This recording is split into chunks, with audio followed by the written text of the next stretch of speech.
In Villa Maximus, the conference of the Government's Council of Administrative Reform, chaired by the Prime Minister Adonis Samaras, was completed around noon. The Council focused on the restructuring of ministries and entities since today, the fate of 4,900 employees from ministries and entities of the public sector will be judged. They will be suspended before mid-September. The consolidation of defence industries is swiftly moving along. It is a procedure through which there will be a distinct cost reduction, while it is not unlikely that a number of employees will be fired. The final decisions will be taken during September, since Greece has made a commitment towards Troika to dismiss 2,000 people until the end of the year.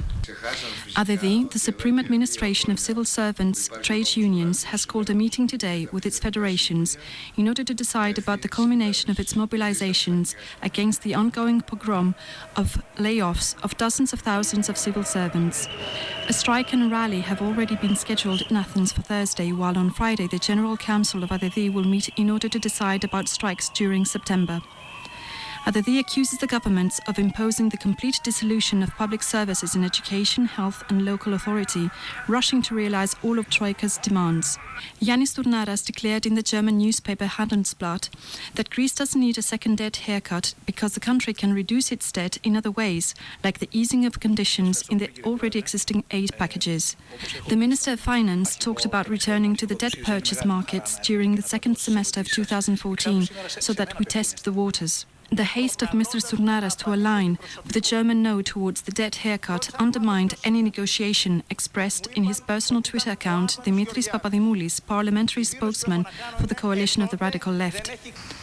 The professional journalists movement announced that, according to detailed data about the first semester of 2013, Mr. Kidikoglu and Mr. Kapsis are directing more than 10 million euros towards the private channels without closing and the governmental operator of the transition entity. This amount represents the share of current gross billings that corresponds to ERT. Sponsorships and rights from television transmissions, athletic and cultural international organizations and satellite programs are not included in this sum, a fact that increases the damage. The professional journalists movement talked about infidelity towards the public sector's interest, and the person accountable for that is the liquidator of the Ministry of Finance with his political managers.